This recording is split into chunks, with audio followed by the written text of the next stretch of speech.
네, 이 시간 그때에 해산할 날이 차서라는 제목으로 하나님의 말씀을 전하겠습니다. 이 말씀이 우리 각자의 삶의 자리에서 믿음의 고백으로 또 삶의 고백으로 열매 맺어가기를 주님의 이름으로 축복합니다. 누가복음의 저자 누가는 타고난 이야기꾼이고 역사가라 했습니다. 그래서 오늘 본문 역시 그 구체적인 시기를 알려주면서 시작하고 있죠. 그때 가이사 아구스토가 집권하고 있었다라고 밝혀주고 있습니다. 그때는 어느 때입니까? 앞서 기록된 내용이죠. 세례 요한이 출생하고 또 사가랴가 주님을 찬양하고 그리고 요한이 자라서 빈들에 있는 바로 그 무렵입니다. 그 무렵 가이사 아구스토가 온 유대 지역을 통치하고 있었다는 겁니다. 가이사 아구스토가 누굽니까? 가이사 아구스토는 로마 제국의 초대 황제입니다. 1대 황제입니다. 그 이름은 옥타비아누스이죠. 가이사는 이 옥타비아누스의 삼촌격인 잘 알려져 있는 율리우스 시저 혹은 율리우스 가이사르라고 불린 사람의 성을 말합니다. 그 사람의 명예를 기리는 뜻에서 로마 황제들은 이 가이사라는 성을 황제의 칭호로 삼습니다. 그리고 아구스토란 보통은 아우구스투스라고 하죠. 그 뜻은 가장 존엄한 자라는 의미를 가지고 있습니다.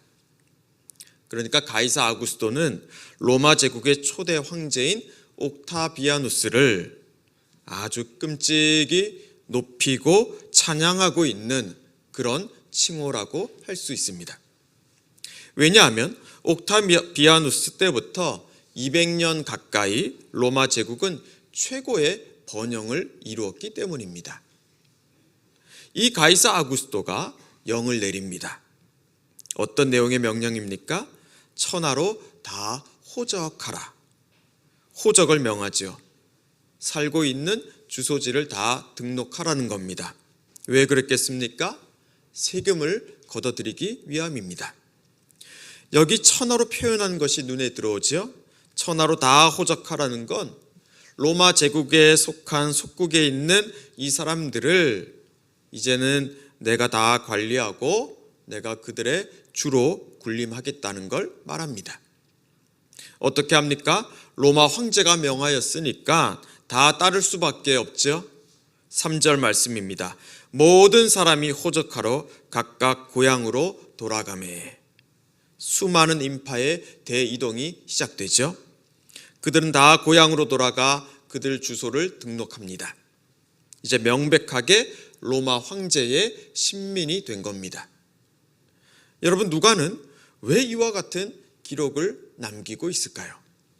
물론 그는 역사가로서 이 연대기적인 사건을 기록으로 남겼을 겁니다. 그러나 단지 그것만은 아니었을 겁니다.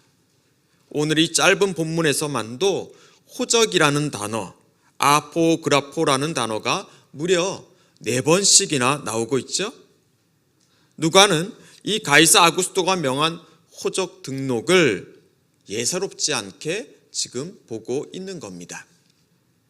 실제로 그랬을 겁니다. 본문 3절에서는 모든 사람이 다 호적하러 고향으로 돌아갔다 했는데 여러분, 그렇게 고향으로 발걸음을 옮기고 있는 이 사람들의 심정이 어떠했을 것 같습니까?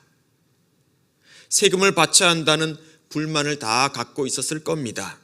남의 땅을 삼킨 것도 모자라 우리가 번 돈의 일부를 떼어가니까 얼마나 분통 터지는 일입니까? 그래도 어쩝니까? 천하의 가이사 아구스토의 명인데 말입니다. 지금 세상에는 가이사 아구스토와 맞설 수 있는 세력이 아무도 없습니다. 천하로 다 호적하라고 한 것처럼 온 천하가 다 저 가이사 아구스토의 것이기 때문입니다. 아무도 부정하지 못하는 사실입니다. 팍스 로마나라고 여러분 들어보셨죠? 저 힘, 저 권력으로 이룬 로마의 평화를 깨뜨릴 수 있는 사람은 지금 아무도 없습니다. 그래서 그들은 저마다 고향으로 돌아가기 바쁘죠. 주소를 등록합니다. 이 주소지는 이제 공식적으로 또 행정적으로 로마 제국의 것이 된 것이고 이제 그들은 로마 제국의 속국, 그들의 식민으로 지내야 하는 겁니다. 누가는 바로 이 점을 예리하게 보았습니다. 저 대단한 로마 황제의 권력 앞에서 아무 소리도 못하고 그저 머리를 조아리며 속국민으로 살아가야만 했던 이 하나님의 언약의 백성들을 말입니다. 4절부터는 그 중에 한 가정으로 시선이 집중됩니다. 요셉의 집이죠. 4절 말씀입니다. 요셉도 다윗의 집 족속이므로 갈릴리 나사렛 동네에서 유대를 향하여 베들레헴이라 하는 다윗의 동네로. 자, 다시 요셉이 등장하죠. 요셉도 이 사람들과 더불어 똑같이 호적하러 갑니다. 베들레헴이라 하는 다윗의 동네로 갔다 하죠. 요셉과 또 태중에 임신한 마리아가 다 같이 베들레헴으로 향하고 있습니다. 그런데 여러분, 여기서 누가는 요셉에 대해서 또 베들레헴에 대해서 동일한 수식어를 붙여놓고 있습니다. 무엇입니까?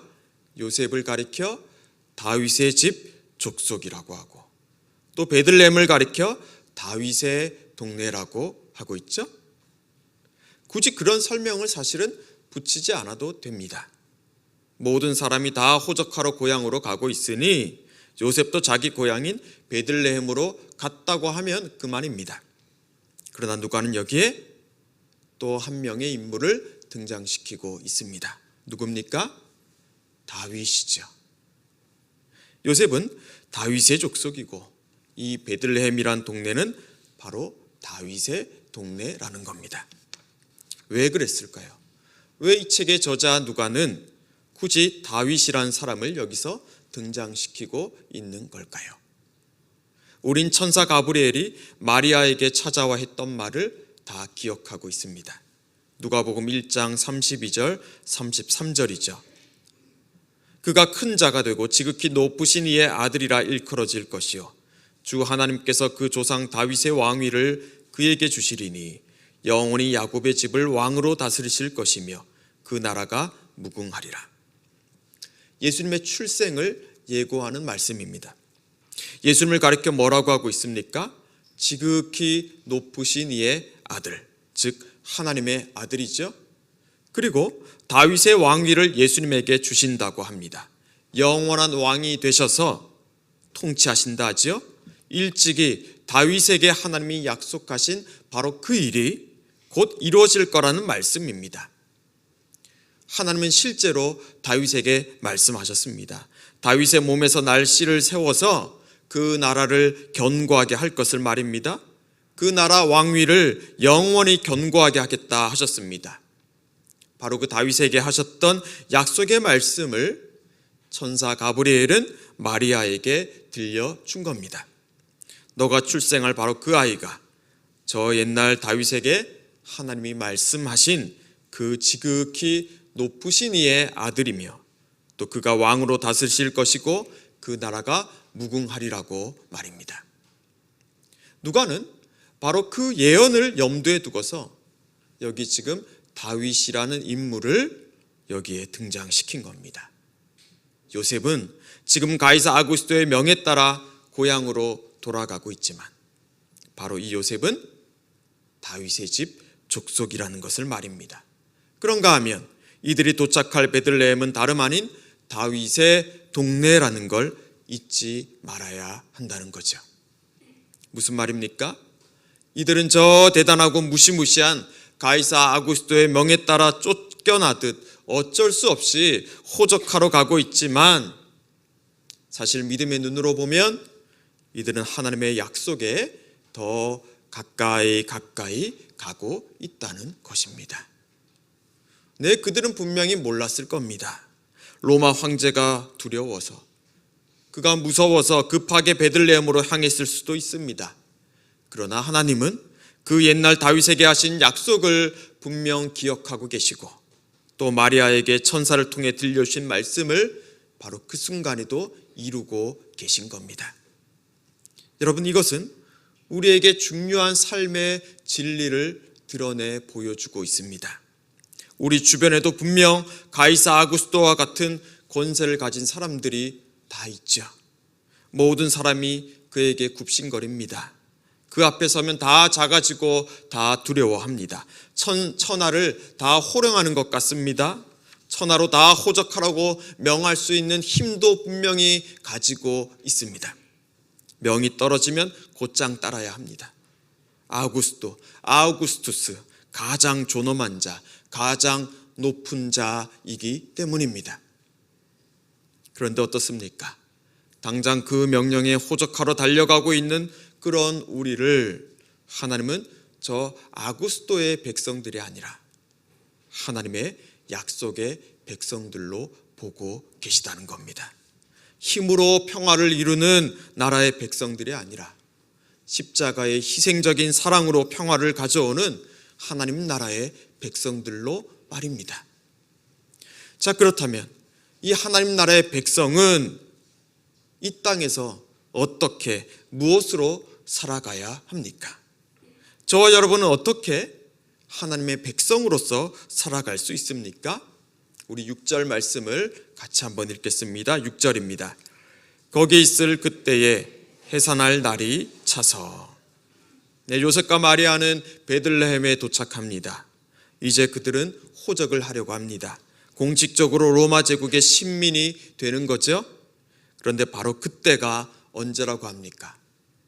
마리아가 해산할 날이 찼다고 하지 않습니까? 여기에 해산할 날이 찼다고 했을 때 이 때가 찼다, 날이 찼다라는 용어가 참 중요합니다. 날이 찼다고 했을 때 이 찼다라는 동사, 피멜렘이라는 동사는 수동태로 표현되어 있습니다. 여러분, 수동태가 뭡니까? 내가 스스로 주체적으로 결정하고 행동한 게 아니라는 거죠. 누군가의 행동이 있었고 누군가의 도움이 있었고 누군가의 자극으로 이러한 일들이 내게 일어났다는 겁니다. 자, 그렇다면 해산할 날이 찼다라고 했을 때 그 일은 누가 벌인 겁니까? 누가 그때를 채우고 있었단 말입니까? 마리아입니까? 요셉입니까? 아니죠. 그날이 차게 한 주체는 바로 하나님이십니다. 여기 숨어 있는 것 같지만, 드러나 있지 않지만, 명확하게 밝혀져 있지는 않지만, 마리아가 임신하게 하고 마리아의 배가 부르고 마침내 해산할 그날이 찬 것은 모두 하나님께서 주도하시고 하나님이 행하신 일이라는 겁니다. 어떤 하나님입니까? 저 옛날 다윗에게 약속하신 하나님입니다. 네 수완이 차서 네 조상들과 함께 네가 누울 때에 내가 내 몸에서 날 내 씨를 너의 뒤에 세워 그의 나라를 견고하게 할 것이다. 내가 그의 나라 왕위를 영원히 견고하게 하리라 약속했던 바로 그 하나님이시죠. 하나님은 그 일을 어떻게 하셨습니까? 놀랍게도 하나님은 이 로마 속국민으로 살아가고 있던 소녀 마리아를 찾아서 그에게 말씀하지 않았습니까? 내가 잉태하여 아들을 낳으리니 그 이름을 예수라 하라. 그가 지극히 높은 자의 아들이라 일컬어질 것이다. 주 하나님께서 그 조상 다윗의 왕위를 그에게 주실 것이다. 그가 영원히 왕으로 다스리실 것이며 그 나라가 무궁하리라고 말입니다. 네, 바로 그처럼 다윗과 또 마리아와 약속하신 하나님께서 이 베들레헴으로 쫓겨 돌아온 이들을 보시면서 바로 그 약속을 기억하시고 그 약속을 그 순간에도 이루고 계셨던 겁니다. 그렇기에 그들이 가이사 아구스토의 명에 따라 이곳까지 오게 되었다라는 이야기로 그들의 인생의 이야기는 끝나지가 않는 겁니다. 그때에 해산할 날이 찼다. 바로 그때에 해산할 날이 찼다. 하나님은 그 영원한 왕의 통치를 분명히 그들과 함께 그들의 인생 속에서 준비해 오고 계셨던 겁니다. 그리고 그날이 이제 임박했다는 것이고 지극히 높으신 이의 아들의 이야기가 이제 곧 시작된다는 거죠. 사랑하는 여러분, 이 짧은 본문의 이야기는 읽으면 읽을수록 묵상하면 묵상할수록 오늘 우리의 삶을 그대로 보여주는 것 같습니다. 우리 믿는 사람들, 지극히 높으신 이가 누구인지를 알고 있는 그런 저와 여러분들의 삶을 말입니다. 우리는 알고 있지 않습니까? 누가 우리의 진정한 왕인지, 누가 지극히 높으신 이인지 잘 알고 있습니다. 그런데 어떻습니까? 그렇다고 우리의 삶에 전혀 문제가 없습니까? 여러분, 아는 것과 믿는다는 것은 분명 다르지 않습니까? 우리의 날들, 우리의 인생의 순간순간은 누가 채워가고 있습니까? 우린 누구의 부름과 누구의 소리에, 누구의 명령에 가장 먼저 반응하고 재빠르게 움직이고 있습니까? 우린 누구를 진실로 가장 존엄한 자로, 지극히 높으신 분으로 인정하고 찬양하고 있냔 말입니다. 오늘 하나님은 우리를 그 물음 앞에 세우십니다. 대답하기에 만만치 않은 질문들이죠. 어쩌면 이 물음은 우리에게 또 다른 좌절감을 줄지도 모르겠습니다. 그러나 그런 우리에게 하나님은 기억하라고 하십니다. 그때에 해산할 날이 찼다는 걸 말입니다. 오늘 설교의 제목이기도 하죠. 그때 해산할 날이 찼다. 그때 해산할 날이 차서 하나님의 일하심이 계속되고 있다는 겁니다. 잘 보이지는 않지만 하나님이 분명 우리를 에워싸고 계시고 우리보다 앞서 행하시고 있다는 겁니다. 하나님이 우리의 인생의 주어가 되셔서 우리를 믿음의 사람으로 세워가고 계시고 마침내 믿음의 열매를 보게 해주신다는 거죠. 믿음의 조상들에게 약속하신 것을 기억하고 계신 하나님께서 오늘도 저와 여러분을 약속의 자녀로 삼고 계시고 바로 그런 우리를 통해서 약속의 열매를 맺으려 하시기 때문입니다. 그래서 우리는 세상의 종으로, 죄의 종으로 우리의 인생의 이야기를 끝맺을 사람들이 아닙니다. 지난 시간 우리의 삶을 돌아보면 어떻습니까? 여러분들 후회할 일들을 하셨습니까? 이제 내일부터 시작하는 그 한 주가 벌써부터 너무 버겁게 다가오고 있는 그런 분은 계시지 않습니까? 세상이 그토록 숭배하고 있는 물질과 재물이 내게 부족해서 그것이 모자라서 낙심하고 좌절하고 계십니까? 건강의 문제 때문에 두려워하고 계십니까? 너무 염려하지 마십시오. 우리는 홀로 그 길에 서 있지 않기 때문입니다. 요셉도 다윗의 족속이라 하시지 않습니까? 베들레헴이라는 다윗의 동네라고 분명히 하나님은 말씀하시지 않았습니까? 하나님은 저와 여러분을 약속의 자녀로 보고 계십니다. 그리고 그 해산할 날을 지금 이 순간도 준비하고 계십니다. 네, 오늘 우리가 이 땅에서 하나님 백성으로 살아가기 위해서는 바로 그 하나님을 우리의 인생의 주어로, 우리의 인생의 주관자로 인정할 수 있어야 합니다. 그때 우리는 하나님이 내 인생을 지금까지 여기까지 이끌어오고 계셨다는 것을 발견할 것입니다. 그리고 우리는 우리의 앞날 또한 주님의 손안에 있다는 것도 고백할 수 있을 것입니다. 왜냐하면 오직 하나님만이 신실하신 분이시기 때문입니다. 기도하겠습니다.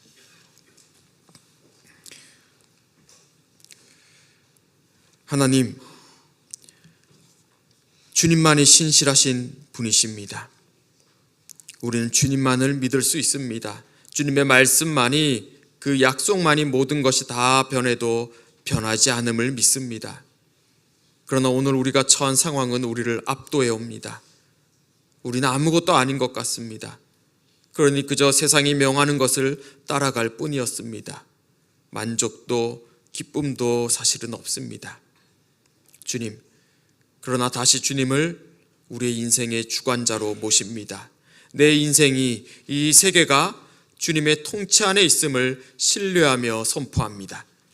그래야 주님의 백성으로서 주님의 승리를 보게 해주시고 그 승리를 세상과 나눌 수 있는 삶을 살아가게 해주십시오. 예수님 이름으로 기도합니다. 아멘.